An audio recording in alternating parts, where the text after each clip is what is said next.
বিএনপির চেয়ারম্যান হতে যাচ্ছেন তারেক রহমান।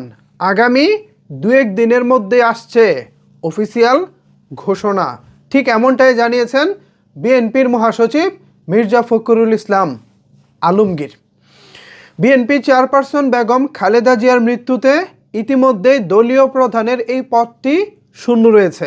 আগামী 2-1 দিনের মধ্যে সেখানেই চেয়ারম্যান হিসেবে নির্বাচিত হয়ে দলের দায়িত্ব বুঝে নেবেন তারেক রহমান। এখন প্রশ্ন হচ্ছে, তারেক রহমান তো দলের প্রধান কিংবা দলের দায়িত্ব বুঝে নিচ্ছেন, পাশাপাশি ভবিষ্যতে হয়তোবা তিনি সম্ভাব্য প্রধানমন্ত্রীও হতে চলেছেন। যদি দেশের জনগণ ভোট দিয়ে তার দলকে নির্বাচিত করে, হয়তোবা তিনিই হতে চলেছেন আমাদের পরবর্তী প্রধানমন্ত্রী। একে দলীয় প্রধান হবেন, দ্বিতীয়ত দেশের প্রধানমন্ত্রী। এই সব কিছু মিলিয়ে দেশের একজন সাধারণ নাগরিক হিসেবে তারেক রহমানের কাছে আমার প্রত্যাশা কী, এ বিষয় নিয়ে আলোচনা করব আজকের এই ভিডিওতে। আপনাদের সাথে রয়েছি আমি ওয়াসিম।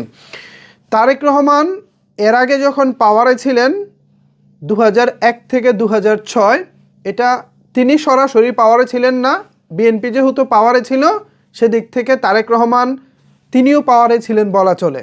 তখন তিনি বয়সে তরুণ ছিলেন, অনেক ক্ষেত্রে হয়তোবা অনেক ভালো করেছেন, আবার কিছু কিছু ক্ষেত্রে হয়তোবা অনেক ভুল ত্রুটি ছিল। এরপর তিনি প্রায় দীর্ঘ 18 বছর নির্বাসিত ছিলেন বাংলাদেশ থেকে লন্ডনে। বেশ 17 থেকে 18 বছর, বেশ কয়েক বছর তিনি সেখানে ছিলেন। সো সেখানে নিশ্চয়ই তিনি আধুনিক যে পৃথিবী, আধুনিক যে রাজনীতি, সে বিষয়েও নিশ্চয়ই তিনি ধিক্ষা নিয়েছেন, শিক্ষা নিয়েছেন। সো সেই জায়গা থেকে আমরা প্রত্যাশা করতেই পারি আমাদের আগামী বাংলাদেশ হবে এক কথায় আধুনিক স্টাইলে। যেমনটা তিনি লন্ডনে কাটিয়ে এসেছেন, যেই শহরটা তিনি দেখেছেন, যে দেশটা তিনি দেখেছেন, সে দেশের রাজনীতি, সে দেশের আইন শাসন, সে দেশের সব কিছু যেহেতু তিনি নিজের চোখে পরখ করেছেন, আলটিমেটলি তিনি সেখানে 18 বছর ছিলেনও বলা চলে। সো সব কিছু মিলিয়ে আমার প্রত্যাশা থাকবে তারেক রহমান লন্ডনের মতো আমাদেরকে এই দেশটা যেন তিনি উপহার দিতে পারেন। লন্ডন যেভাবে পরিচালিত হয়, লন্ডন যতটা নিরাপদ, লন্ডন যতটা আধুনিক, লন্ডনের শিক্ষা ব্যবস্থা, লন্ডনের স্বাস্থ্য ব্যবস্থা, লন্ডনের সব কিছু যতটুক সম্ভব। আমাদের দেশ তো আর অত বড় লোক না, লন্ডনের মতো অত অর্থনীতিও আমাদের হয়তো বা অত সমৃদ্ধ না, বাট অল্পের মধ্যে যতটুকু আছে তা দিয়ে যেন তারেক রহমান আমাদেরকে একটি সুখী সমৃদ্ধশালী দেশ উপহার দিতে পারেন, সেই প্রত্যাশা থাকবে। পাশাপাশি আমরা যেন নির্বিঘ্নে দিন রাত যেখানে খুশি সেখানে ভয় ডরহীনভাবে সারা দেশে চলাচল করতে পারি। আইনশৃঙ্খলা বাহিনী বা আইনশৃঙ্খলার যে পরিস্থিতি, সেটাও আমাদের জনগণের পক্ষে থাকবে বলে আশা রাখি। এছাড়াও আমি আশা রাখি সমতার ভিত্তিতে, মেধার ভিত্তিতে আমাদের দেশ এগিয়ে যাবে। কোনো প্রকার কোনো তোষামোদী, কোনো প্রকার কোনো তেলবাজি নয়, মেধার ভিত্তিতে এগিয়ে যাবে আমাদের দেশ। সেই আশাটাও তারেক রহমানের কাছে থাকবে। সব কিছু মিলিয়ে দেখা যাক তারেক রহমান আমাদের প্রত্যাশায় আসলে কতটুকু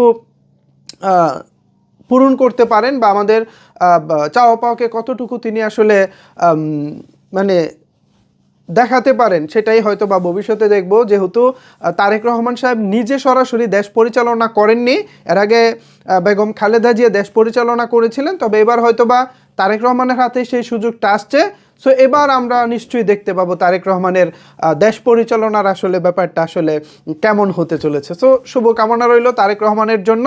দল হিসেবে তো নিশ্চয়ই বিএনপি বাংলাদেশের এই মুহূর্তের সর্বোচ্চ বড় দল, এবং যেহেতু তিনি ভবিষ্যতের সম্ভাব্য প্রধানমন্ত্রী, সো দেশ দল ছাপিয়ে দেশটাও তার কাছে এখন মুখ্য বিষয় হয়ে উঠবে বলে আশা রাখছি।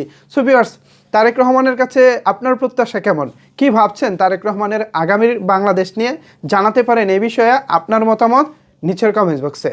ধন্যবাদ সবাইকে এতক্ষণ আমার সাথে থাকার জন্য।